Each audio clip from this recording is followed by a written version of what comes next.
जितने विपक्ष के नेता हैं उनको जेल भेजेंगे और जितने बीजेपी के नेता हैं उनको सबको निपटा देंगे, उनकी राजनीति खत्म करते जाएंगे, उनको सबको निपटाते जाएंगे। विपक्ष के अंदर आज इन्होंने मनीष सिसोदिया को जेल भेज दिया, संजय सिंह को जेल भेज दिया, सत्येंद्र जैन को जेल भेज दिया, केजरीवाल को जेल भेज दिया, हेमंत सोरेन को जेल भेज दिया, ममता दीदी के कई मंत्रियों को जेल भेज दिया, स्टैलिन के कई मंत्रियों को जेल भेज दिया, केरला के सीएम के पीछे पड़े हैं। अगर ये चुनाव जीत गए, मेरे से लिखवा लो एफिडेविट के ऊपर, थोड़े दिन के बाद ममता दीदी जेल में होंगी, तेजस्वी यादव जेल में होगा, स्टैलिन साहब जेल के अंदर होंगे, पिनरई विजयन जेल के अंदर होंगे, उद्धव ठाकरे जेल के अंदर होंगे, जितने विपक्ष के नेता ये सारे जेल के अंदर होंगे। अगर ये चुनाव जीत गए, इन्होंने बीजेपी का एक नेता नहीं छोड़ा, आडवाणी जी की राजनीति खत्म कर दी इन्होंने, मुरली मनोहर जोशी की राजनीति खत्म कर दी, सुमित्रा महाजन की, शिवराज सिंह चौहान जिसने मध्य प्रदेश का चुनाव जीत के दिया इन लोगों ने, शिवराज सिंह चौहान ने उसको मुख्यमंत्री नहीं बनाया, उसकी राजनीति खत्म कर दी। वसुंधरा राजे की राजनीति खत्म कर दी इन्होंने, खट्टर साहब की राजनीति खत्म कर दी, डॉक्टर रमन सिंह की राजनीति खत्म कर दी। अब अगला किसका नंबर है? योगी आदित्यनाथ।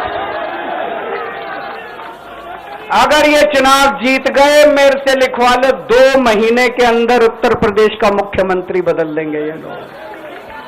योगी आदित्यनाथ की राजनीति खत्म करेंगे, उनको भी निपटा देंगे ये लोग। एक बेहद खतरनाक मिशन चालू किया हुआ है प्रधानमंत्री जी ने, बहुत ही खतरनाक। देशवासियों को यह समझने की, अब जब मैं बोलने जा रहा हूं, समझने की जरूरत है। उस मिशन का नाम है वन नेशन वन लीडर। देश के सारे नेताओं को खत्म करना चाहते हैं मोदी जी, और इसको 2 स्तर के ऊपर इस मिशन को चला रहे हैं। जितने विपक्ष के नेता हैं उनको जेल भेजेंगे और जितने बीजेपी के नेता हैं उनको सबको निपटा देंगे, उनकी राजनीति खत्म करते जाएंगे, उनको सबको निपटाते जाएंगे। अगर इनकी सरकार बनी तो पहले अगले 2 महीने में योगी जी को निपटाएंगे ये, और उसके बाद मोदी जी के सबसे खास अमित शाह को ये प्रधानमंत्री बनाएंगे।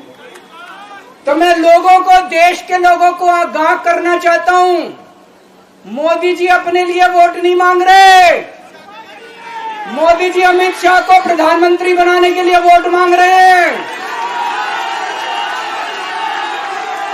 मैं पूछना चाहता हूं मोदी जी से और अमित शाह जी से, ये मोदी की गारंटी पूरी कौन करेगा?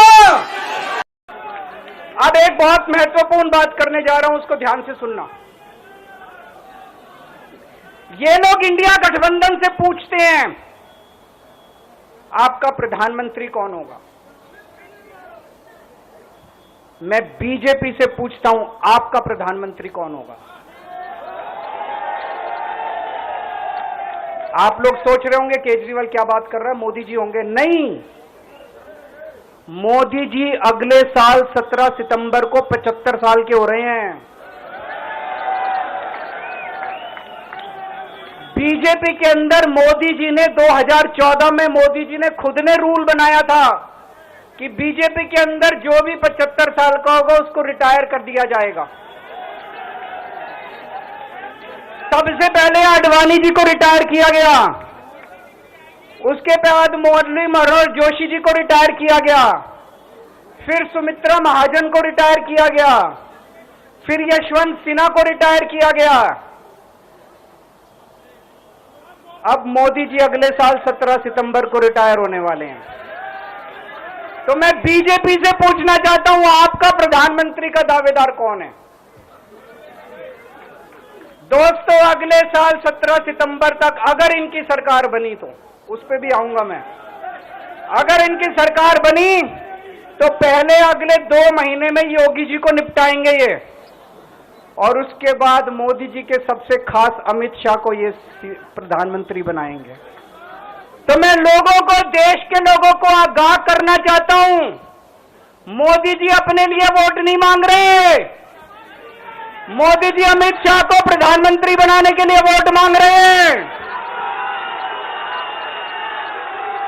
मैं पूछना चाहता हूं मोदी जी से और अमित शाह जी से, ये मोदी की गारंटी पूरी कौन करेगा? क्या अमित शाह मोदी की गारंटी पूरी करेंगे? जब आप अगर जो वैसे तो मेरे को लगता है मैं भी आऊंगा उसके ऊपर, मुझे नहीं लगता इनकी सरकार बन रही है, लेकिन जो बीजेपी को वोट देने जाएं वो ये सोच के जाना कि आप मोदी जी के नाम पे वोट नहीं दे रहे, आप अमित शाह के नाम पे वोट दे रहे हैं।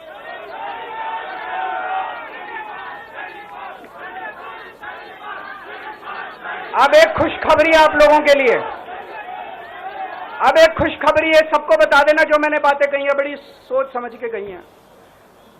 वहां बैठ के यही सोच रहा था 50 दिन से।